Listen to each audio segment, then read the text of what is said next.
ассалому алайкум тамошобинони муҳтарам. Ман ҳуқуқшинос Ҷамшед Ёруф ҳастам. Шумо дар канали ютуби Бунёди Бузургмеҳр мебошед ва дар ин навбат мо мехостем яке аз моддаҳои Кодекси Оилавии Ҷумҳурии Тоҷикистонро барои шумо фаҳмонем, тафсир кунем. Ин модда моддаи 17 Кодекси Оила мебошад ва номаш маҳдуд кардани ҳуқуқи шавҳар оид ба талаби бекор кардани ақди никоҳ ном дорад.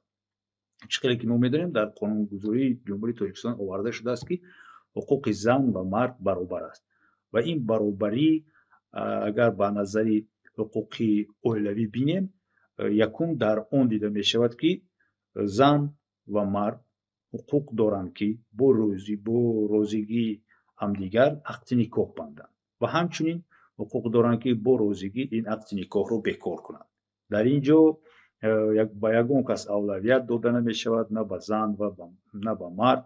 вале дар мавриде ки ҳоло мо мехоҳем дар бораи он ба шумо фаҳмонем, ҳуқуқи мард оиди бекор кардани ақди никоҳ дар якчанд ҳолате маҳдуд карда мешавад. яъне ки ба мард иҷозати бо ариза ба суд пешниҳод кардан оиди бекор кардани ақди никоҳ дода намешавад. агар ин кас чунин ариза пешниҳод кунад, аризаи ӯ бо сабабе ки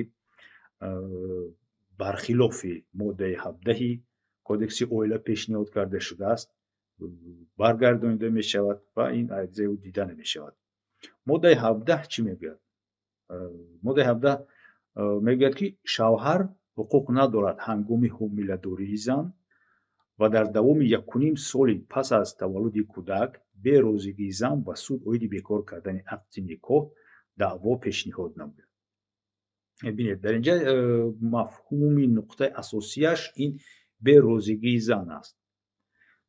дар ҳолате ки зан ҳомиладор аст ва ӯ агар розӣ бошад, ки ақди никоҳро бекор кунад, дар ин маврид ин талаботи модда ба кор намеояд, ин талаботи моддаро ба назар намегиранд ва ақди никоҳ, бекор кардани ақди никоҳ ба тариқи судӣ дида баромада мешавад ва ин ё он қарори судӣ мебарояд. дуюм, ҳамон шарти асосии ҳамин модда маҳдуд кардани ҳуқуқи шавҳар барои бекор кардани ақди никоҳ, ин муҳлат аст. муҳлати 1.5 соли пас аз таваллуди кӯдак. ин албатта барои он равона карда шудааст, ки барои кӯдак нигоҳбинӣ дар кор ҳаст, барои кӯдак ниёз ба таъминот дорад ва дар ҳамин лиҳоз, аз ҳамин лиҳоз қонунгузор чунин маҳдудиятро ба шавҳар додааст, ки кӯдак бесаробон намонад ва аз ҳуқуқҳои худ маҳдуд карда нашавад. вале бинед, ки дар қисми дуюми ҳамин модда мегӯянд, ки тамоми ҳамин маҳдудиятҳо, яъне ки ҳангоми ҳомиладорӣ 1.5 соли пас аз таваллуди кӯдак ба назар гирифта намешаванд, агар дар ҳамин муҳлатҳое ки зикр гардида, дар ин ҷо дар назар дорад 1.5 соли пас аз таваллуди кӯдак фарзандро худи шавҳар ба воя расонад, тарбия кунад ва зан аз тарбияту нигоҳдории фарзанди худ саркашӣ кунад. дар ин ҷо оварда шудааст, ки маҳдудияте ки дар қисми якуми моддаи мазкур пешбинӣ гардида нисбат ба шавҳар татбиқ намегардад. агар дар муҳлати зикршуда зан аз тарбияи фарзанд даст кашида, шавҳар бевосита ба тарбияи фарзанд машғул бошад ё зан ташаббускори бекор кардани ақди никоҳ бошад. чӣ маъно дорад? маъно дорад, ки дар давраи ҳомиладорӣ агар шумо мард ариза ба суд пешниҳод кардед ва ҳамсари шумо розӣ набошад ба бекор кардани ақди никоҳ, аризаи шумо баррасӣ карда намешавад, он гардонида мешавад.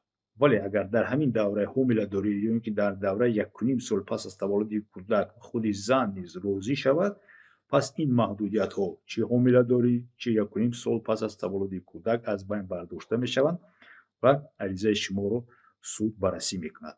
ин ҳамин ду асосии сабабҳое мебошад, ки ба мард дар ҳамин давраҳо иҷозати ба суд муроҷиат кардан оиди бекор кардани ақди никоҳ дода намешавад. албатта ки чӣ хеле гуфтем, агар зан розӣ набошад. агар зан розӣ бошад, сабабҳои кофӣ бошанд, агар суд муайян кунад ки дар ҳақиқат ин розигӣ на фақат барои ба хашм овардани тарафи дигар ё ки ба ном қасос гирифтан бошад, пас суд ин масъаларо яктарафа ҳал мекунад.